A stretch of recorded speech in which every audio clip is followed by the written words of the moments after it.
People exclusive കൃഷി വകുപ്പിലെ ഉന്നത ഉദ്യോഗസ്ഥരുടെ അഴിമതി മൂലം സംസ്ഥാനത്തെ കാർഷിക രംഗത്ത് 1000 കോടി രൂപയുടെ നഷ്ടം. അത്യുൽപാദന ശേഷിയുള്ള നെൽവിത്തുകൾ എന്ന പേരിൽ കൃഷിഭവൻ വഴി കർഷകർക്ക് നൽകിയത് പതിര് കലർത്തിയ നെൽവിത്തുകൾ. കൃഷിവകുപ്പിൽ കഴിഞ്ഞ കാലത്ത് നടന്നത് സംഘടിത കൊള്ളയെന്ന് അന്വേഷണ റിപ്പോർട്ട്.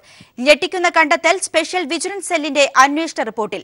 സംസ്ഥാന വിത്ത് വികസന അതോറിറ്റിയിലെ ക്രമക്കേടിന്റെ അന്വേഷണ റിപ്പോർട്ടിന്റെ പകർപ്പ് പീപ്പിൾ ടിവിക്ക് ലഭ്യമായി. ജീവൻ കുമാർ ചേരുകയാണ് ഇതിന്റെ വിവരങ്ങളുമായി. ജീവൻ, അക്ഷരാർത്ഥത്തിൽ ഞെട്ടിക്കുന്ന ഒരു റിപ്പോർട്ട് തന്നെ എന്ന് പറയാം. കേരളത്തിന്റെ കാർഷിക മേഖലയുടെ നട്ടെല്ലടിക്കുന്ന ഒരു നടപടിയാണ് ഉദ്യോഗസ്ഥരുടെ ഭാഗത്തു നിന്നും ഉണ്ടായത്. എന്തൊക്കെയാണ് വിശദാംശങ്ങൾ?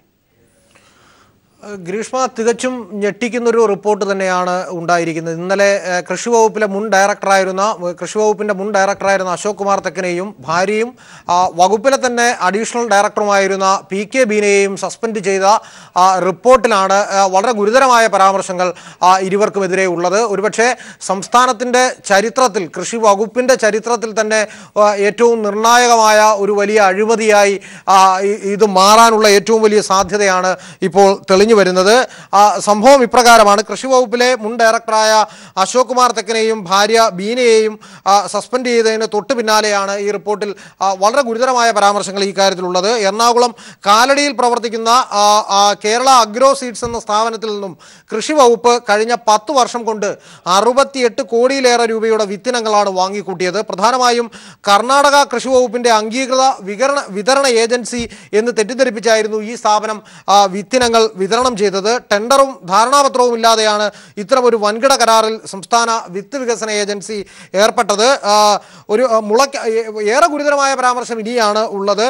മുളയ്ക്കാൻ സാധ്യതയില്ലാത്ത പതിര് കലർന്ന നെല്ല് വിത്തിനൊപ്പം കൂട്ടിക്കലർത്തി കൃഷിഭവനുകൾ വഴി കർഷകർക്ക് വിതരണം ചെയ്തു എന്ന ഗുരുതര കണ്ടെത്തൽ ഈ റിപ്പോർട്ടിന്റെ ഭാഗമായുണ്ട്. ഇതേ തുടർന്ന് വിവിധ പാടശേഖര സമിതികളും ഒപ്പം കർഷകരും കൃഷി വകുപ്പിലെ വിവിധ ഉദ്യോഗസ്ഥർക്ക് മുമ്പാകെ പരാതിയുമായി എത്തി. പതിര് കലർന്ന നെല്ല് വിത്തുകൾക്കൊപ്പം വിതരണം ചെയ്തത് വഴി സംസ്ഥാനത്തിന്റെ കാർഷിക മേഖലയ്ക്ക് ലഭിക്കുമായിരുന്ന 1000 കോടി രൂപയുടെ ഉൽപാദന നഷ്ടം ഉണ്ടായതായിട്ടാണ് ഈ റിപ്പോർട്ടിൽ ഏറ്റവും പ്രധാനമായി പറയുന്നത്. കർണാടക സീഡ് കോർപ്പറേഷന്റെ അംഗീകാരം ഞാൻ നേരത്തെ സൂചിപ്പിച്ച എറണാകുളം കാലടിയിലെ ഈ സംവിധാനത്തിനുണ്ട് എന്ന് തെറ്റിദ്ധരിപ്പിച്ചായിരുന്നു ഉദ്യോഗസ്ഥർ തമ്മിൽ ഇത്തരത്തിൽ ഒരു ധാരണാപത്രം പോലും ഇല്ലാതെ ഇവർക്ക് കോടിക്കണക്കിന് രൂപ സംസ്ഥാന ഖജനാവിൽ നിന്നും എടുത്തു കൊടുത്തത്. എന്നാൽ നാഷണൽ സീഡ് കോർപ്പറേഷനിൽ നിന്നും വളരെ കുറഞ്ഞ വിലയ്ക്ക് വിത്തുകൾ ലഭിക്കുമായിരുന്ന സാഹചര്യം ഉണ്ടായിരിക്കെ ഇത്തരത്തിലൊരു വൻകിട കരാറിൽ ഏർപ്പെടേണ്ട യാതൊരു സാഹചര്യവും ഉണ്ടായിരുന്നില്ല. വാങ്ങിയ വിത്തുകളാവട്ടെ ഉൽപാദനക്ഷമവുമായിരുന്നില്ല. നമുക്കറിയാം, കഴിഞ്ഞ 5 വർഷത്തിനിടയിൽ സംസ്ഥാനത്തിൻ്റെ കേരളം പോലൊരു സംസ്ഥാനത്തിന് കാർഷിക മേഖലയ്ക്ക് വളരെ ഗുരുതരമായ തിരിച്ചടിയാണ് ഏറ്റത്.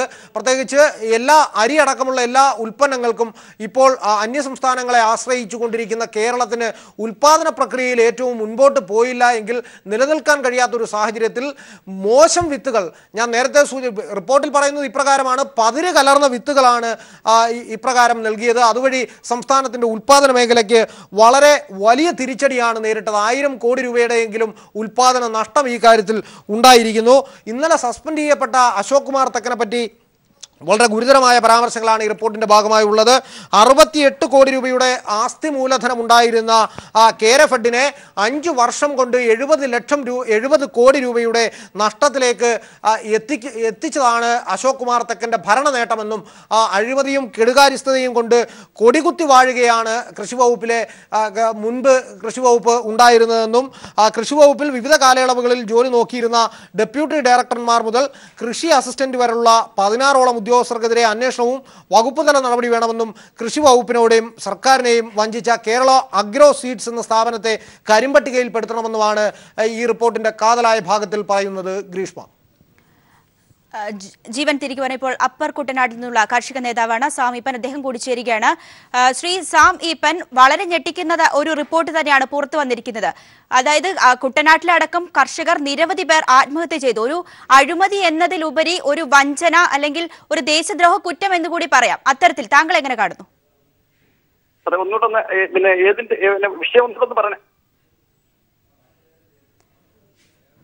അതായത് കൃഷിഭവൻ വഴി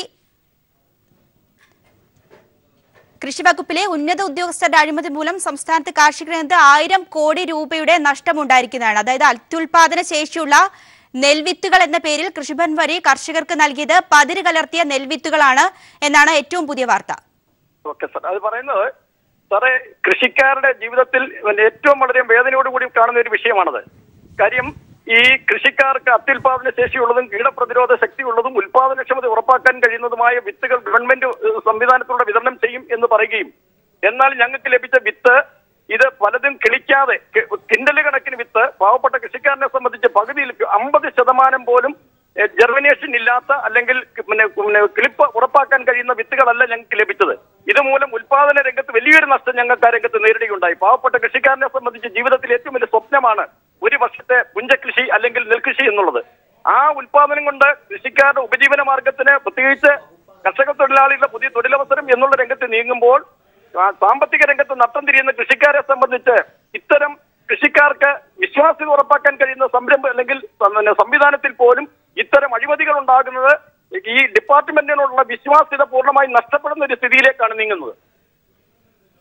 തീർച്ചയായും താങ്കൾ സൂചിപ്പിച്ചതുപോലെ കൃഷി വകുപ്പ് തന്നെയാണ് ഇത്തരത്തിലൊരു നടപടി എടുത്തിരിക്കുന്നത്. കൃഷി വകുപ്പിലെ ഉദ്യോഗസ്ഥരാണ് ഇത്തരത്തിലൊരു നടപടി എടുത്തിരിക്കുന്നത്. താങ്കൾ അഭിപ്രായത്തിൽ എന്താണ് ഇങ്ങനെ ഒരു 10 വർഷമായി ഇങ്ങനെ ഒരു അഴിമതി നടക്കുകയാണ്? താങ്കളുടെ അഭിപ്രായത്തിൽ എന്തുകൊണ്ടാണ് ഇതിങ്ങനെ തുടരുന്നത്? കൃത്യമായ ഒരു മോണിറ്ററിംഗ് സംവിധാനം ഇല്ലാത്തതാണോ ഇതിന്റെ കാരണമെന്നാണോ കരുതുന്നത്? സാറേ, ഇതിനകത്ത് വേണ്ട രീതിയിലുള്ള മോണിറ്ററിംഗ് ഇല്ല എന്നുള്ളത് ഈ ഒരു കാര്യം, കുട്ടനാട്ടിലെ കൃഷിക്കാർക്ക് വിതരണം ചെയ്ത വിത്തിന് സീഡുകൾ ജ്യോതി ഉമാ വിത്തുകളാണ് ഈ രംഗത്ത് വിതരണം ചെയ്തത്. ഈ വിത്തുകളിലാണ് ഏറ്റവും അധികം ഈ അഴിമതി ഉണ്ടായിരിക്കുന്നത്. കാര്യം ജെർമിനേഷൻ വിത്തുകൾ പ്രൈവറ്റായി വാരി നെല്ല് പുഴുങ്ങാനിടുന്ന അല്ലെങ്കിൽ പുഴുങ്ങി അരിയാക്കുന്നതിനിടുന്ന ആ നെല്ല് വിത്തിന്റെ ചാക്കുകളിൽ നിറച്ച് കൃഷിക്കാരനെ വഞ്ചിക്കുകയായിരുന്നു ഇത് ചെയ്തത്. ഉറപ്പാക്കാൻ കഴിയുന്ന വിശ്വാസ്യത ഉറപ്പാക്കാൻ കഴിയുന്ന ഡിപ്പാർട്ട്മെന്റ് വിത്താണ് പ്രൈവറ്റിനെക്കാട്ടിലും. ആ ഡിപ്പാർട്ട്മെന്റിൽ ഇത്തരം അഴിമതി കാണിച്ചു എന്ന് പറയുന്നത് സാറ് വളരെ വേദനയോടുകൂടി ഞങ്ങൾ കാണുന്നത്. കാര്യം കഴിഞ്ഞ കൃഷിയുടെ രംഗത്തൊക്കെ ഉണ്ടായ വലിയൊരു നഷ്ടം വിത്ത് കിളിക്കാതെ വന്നിട്ട് മറ്റ് സ്ഥാപനങ്ങളെ NSC national seed corporation of India, അതുപോലെ തന്നെ കർണാടക സീഡ് അതോറിറ്റിയൊക്കെ വിത്ത് നട്ടം തിരിഞ്ഞോടിയാണ് ഞങ്ങൾ അതിൽ പരിഹരിക്കാൻ കഴിഞ്ഞത്. അശോക് കുമാർ തെക്കന്റെയും അതുപോലെ ബീനാകുമാരിയും നേതൃത്വത്തിൽ നടത്തിയ ഒരു ഈ അഴിമതിയിൽ അഗ്രോ സീഡ്സ് എന്ന് പറയുന്ന സ്ഥാപനം കർണാടക സർക്കാരിന്റെ ഔദ്യോഗിക സ്ഥാപനമാണ് എന്ന് തെറ്റിദ്ധരിപ്പിച്ചാണ് ഇങ്ങനെ ഒരു അഴിമതി നടത്തിയിരിക്കുന്നത്. 68 പുഴുങ്ങാൻ വേണ്ടി നെല്ല് കുത്തി അരിയാക്കുന്നതിന് വേണ്ടി മില്ലുകളിൽ പോയ നെല്ല് പോലും ഇത്തരം രീതിയിൽ വിത്തിന്റെ പേര് പറഞ്ഞ് വിത്തിന്റെ ചാക്കിലാക്കി ഗവൺമെന്റ് വിത്തിന്റെ സ്റ്റാമ്പ് അടിച്ച് അല്ലെങ്കിൽ ലേബൽ അടിച്ചാണ് കൃഷിക്കാർക്ക് വിതരണം ചെയ്തത്.